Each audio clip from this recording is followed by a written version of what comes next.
సినిమాల్లో మామూలుగా ఒక మనం డైలాగ్ వింటాం. ఏ కత్తి పట్టారో అదే కత్తికి బలవుతారు అని చెప్పి. అదే తరహాలో ఇవాళ పాకిస్తాన్ పరిస్థితి ఏంటంటే, ఆ చైనాని నమ్ముకొని, ఆ చైనాకు సంబంధించిన మిసైల్స్‌ను నమ్ముకొని భారతదేశం మీద ఏదో చేద్దామనే ప్రయత్నం చేశారు. బట్ ఫైనల్‌గా ఏం జరిగింది అంటే, చావు తప్పి కన్ను లొట్టబోయినట్టుగా భారత్ నుంచి ఎదురైన దాడిని తట్టుకోలేక, భయపడి అమెరికా దాకా వెళ్ళి కాళ్ళు పట్టుకొని మరి యుద్ధాన్ని ఆపమని కోరుకున్న అదే పాకిస్తాన్ ఇవాళ మరొకసారి చైనా మెటీరియల్ వాడి, చైనాకు సంబంధించిన డివైజెస్ వాడి మరొకసారి పట్టుబడ్డారు. పెహల్గాం సంబంధించిన ఇన్సిడెంట్ ప్రతి ఒక్కరికి తెలుసు. ఏప్రిల్ 22వ తారీఖు జరిగింది. ఎవరైతే అక్కడ ఉన్న మహిళలు, కుటుంబ సభ్యులకు సంబంధించిన వాళ్ళను పక్కన పెట్టి మగవాళ్లను మీ మతం ఏది అని అడిగి మరీ చంపడము, చంపే క్రమంలో అక్కడున్న మహిళల సింధూరాన్ని తీసేశారు. కాబట్టే ఆపరేషన్ సింధూర్ పేరుతోనే అక్కడ మొత్తం ఉగ్రదాడి జరిపిన ప్రాంతాలపైన భారతదేశము వైమానిక దాడి చేసి మొత్తాన్ని నాశనం చేసింది. దానికి సంబంధించిన డిస్కషన్ మనకు జరుగుతూనే ఉంది. ఎవరికి వాళ్ళు దాన్ని వర్షం వినిపించే ప్రయత్నం చేస్తారు. సింధూర్ సక్సెస్ అని, ఫెయిల్ అని, ట్రంప్ చెబితే ఆపేశారని, యుద్ధం అని అన్నారు, తర్వాత ఏం చేశారు అని.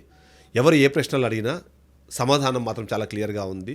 ఆ మహిళల ముందు వాళ్ళ హస్బెండ్స్ని చంపేటప్పుడు వెళ్ళి నీ మోడీకి చెప్పుకో అంటే వాళ్ళు వచ్చి మోడీకి చెప్పకపోయినా మోడీకి వినిపించింది. దాని రియాక్షన్, దాని రీసౌండ్ ఎలా ఉంది అని అంటే 9 స్థావరాలపైన 22 నిమిషాల్లోనే బాంబు దాడులతో సర్వనాశనం చేసేంత స్థాయిలో ఆ రీసౌండ్ వచ్చింది. ఆ రీసౌండ్ కంటిన్యూషన్ ఇప్పుడు ఏంటంటే, ఆ చైనా డివైజెస్ నేను ఏవైతే చెప్తున్నానో, ఆ రోజు పెహల్గాం దాడికి పాల్పడినప్పుడు ఏవైతే చైనా డివైజెస్ వాడి అంత అరణ్యంలో నుంచి బయటకు వచ్చి వాళ్ళని చంపి వాపసు వెళ్ళిపోయారో, మరొకసారి అవే చైనా డివైజెస్లో కమ్యూనికేట్ చేసుకోవడం కోసం ఆన్ చేసి మరొకసారి భారత బలగాల చేతికి చిక్కారు.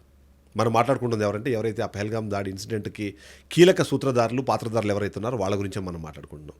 చైనాను నమ్ముకుంటే వాళ్ళు పూర్తిగా నాశనం అయిపోతారని మరొకసారి జరిగేలాగా ఓవైపు ఆపరేషన్ సింధూర్ పైన పార్లమెంటులో చర్చ జరుగుతుంటే, అదే సందర్భంలోనే ఎవరైతే ఈ పెహల్గాం దాడికి కారకులుగా ఉన్న 3 టెర్రరిస్టులను కూడా ఎన్కౌంటర్ చేయడానికి కారణం ఏంటి, అసలు వాళ్ళు ఎలా దొరికారు, ఇందులో ఎందుకు దొరకలేదు అన్న ప్రశ్నకు సమాధానం వెతికితే చాలా ఇంట్రెస్టింగ్ టాపిక్ బయటకు వచ్చింది. ఏంటంటే, నేను చెప్పినట్టుగా ఆ చైనాను నమ్ముకొని ఆ చైనా నుంచి తీసుకున్న ఆ డివైజెస్ ద్వారా వాళ్ళు కమ్యూనికేట్ చేసుకోవడం కోసం ఇన్ని రోజుల తర్వాత ఆన్ చేయడము, వాడి మీద పూర్తి స్థాయిలో నిఘా పెట్టిన మన భద్రతా దళాలు వాళ్ళు ఏ ప్రాంతంలో ఉన్నారు, ఎక్కడున్నారు, లాండిట్యూడ్తో సహా పర్ఫెక్ట్గా తీసుకొని అక్కడికి వెళ్ళి, కానీ వెళ్ళడానికి టైం పట్టింది. ఎందుకంటే అది చాలా లోపల ఉన్నారు అడవిలో. కాబట్టి అడవి దగ్గరికి వెళ్ళడానికి పట్టిన సమయము 2 గంటలు, కానీ వాళ్ళని మట్టు పెట్టడానికి పట్టిన సమయం 2 నుంచి 3 నిమిషాలే. చుట్టుముట్టి 3 బుల్లెట్లతో కాల్చి చంపేశారు. ఆ పేలిన గన్నుల సౌండు మరొకసారి ఆపరేషన్ సింధూర్ దగ్గర జై భారత్ అని అందించిన నినాదాలుగా వినిపించేంత స్థాయిలో వాళ్ళని కాల్చి చంపారు. ఆ 3 మట్టు పెట్టిన నేపథ్యం చూసినా, ఏదైతే ఇది కోయిన్సిడెన్సో లేకపోతే కావాలని చేశారో అన్న ప్రశ్నకు సమాధానం వెతకాల్సిన అవసరం లేకుండానే పార్లమెంట్లో చర్చ చేయడానికి 10 నిమిషాల ముందు ఆ 3 హతమార్చి ఆ సమాచారంతో ఆపరేషన్ సింధూర్ మీద చర్చ ప్రారంభించిన మోదీ ప్రభుత్వం ఏదైతే ఉందో, ఇవాళ ప్రతి ఒక్కరూ వాళ్లను అప్రిషియేట్ చేస్తున్నారు. సరే, మన ప్రతిపక్షాలు ఎలాగూ విమర్శిస్తాయి, ట్రంప్ని బూచిగా చూపించి మన భారత ప్రభుత్వం సాధించిన ఘనతని తక్కువ చేసి మాట్లాడతాయి, కానీ వాటిని పట్టించుకోవాల్సిన అవసరం లేదు. ఎందుకు అంటే, ఆపరేషన్ సింధూర్ పేరుతో మనం ఏం చేయగలుగుతామని కేవలం పాకిస్తాన్కి, చైనాకే కాదు ప్రపంచానికి మొత్తానికి చూపాం. అందరూ మాట్లాడుకునే చైనా మిసైల్స్ని మనము చిన్న ఆట బొమ్మల్లాగా కూల్చిపడేశాం.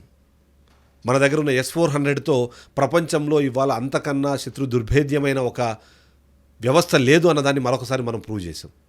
ఇవాళ S-500 చేయడానికి కూడా మనం సిద్ధపడుతున్న నేపథ్యంలో భారత అంబుల పొదిలో ఉన్న ప్రతి ఒక్క ఆయుధం కూడా అణ్వాయుధంగా మారింది. మనం ఇప్పుడు న్యూక్లియర్ వెపన్స్ వాడాల్సిన అవసరం లేదు. ఎందుకంటే మన దగ్గర ఉన్న వెపన్స్ వాటికన్నా అడ్వాన్స్డ్గా పనిచేస్తున్న పరిస్థితి ఉంది. ఒక బాంబు వేస్తే అక్కడ జరిగే నష్టం కేవలము ఎవరినైతే ఉద్దేశించబడిందో అది మాత్రమే జరగాలి. కొలాటరల్ డ్యామేజ్ అన్నది ఇంపార్టెంట్ కాదు అని ఏదైతే మాట్లాడుకుంటామో, భారతదేశం ఇప్పుడు సాధించిన ప్రగతి కూడా అలాంటిది. ఒక్క న్యూక్లియర్ బాంబు వేస్తే పాకిస్తాన్ మొత్తం సర్వనాశనం అయిపోతుంది, కానీ ఆ రేడియేషన్ ద్వారా వచ్చే భారత్కు వచ్చే సమస్య కానివ్వండి, ప్రపంచ మానవాళికి వచ్చే సమస్య కానివ్వండి, ప్రతి ఒక్కరికి తెలుసు. అలాంటి సంబంధం లేకుండా, అలాంటి పరిస్థితి రాకుండా ఇవాళ తీసుకున్న నిర్ణయాలు కానివ్వండి, ఆ చైనాకు ధీటుగా సమాధానం చెప్తూనే చైనాని అందరూ మనం మాట్లాడుకుంటాం అవి డూప్లికేట్ అని.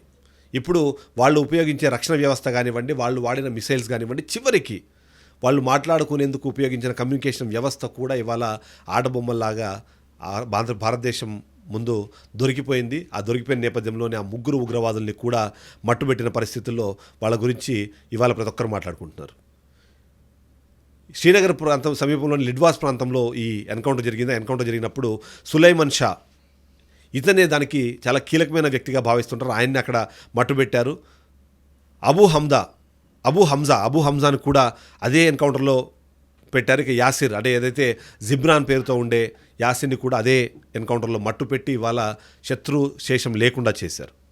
ఆపరేషన్ సింధూర్ ఇంకా కొనసాగుతోంది. ఏ క్షణంలో పాకిస్తాన్ మరొకసారి భారతదేశం మీద దాడి చేయాలన్న ఆలోచన వచ్చినా సరే వాళ్ళకి నిద్రలేని రాత్రులు గడిపేలా చేసే పరిస్థితులు భారతదేశంలో నేపథ్యంలో ఆపరేషన్ సింధూరు, ఆపరేషన్ మహదేవ్ ఈ రెండు కూడా ఇవాళ భారత్కి ఒక గ్రేట్ అచీవ్మెంట్స్ లాగా చెప్పే సిచ్యువేషన్కి వెళ్ళిపోవడం అన్నది ప్రతి ఒక్కరు అప్రిషియేట్ చేయాలి. Thank you.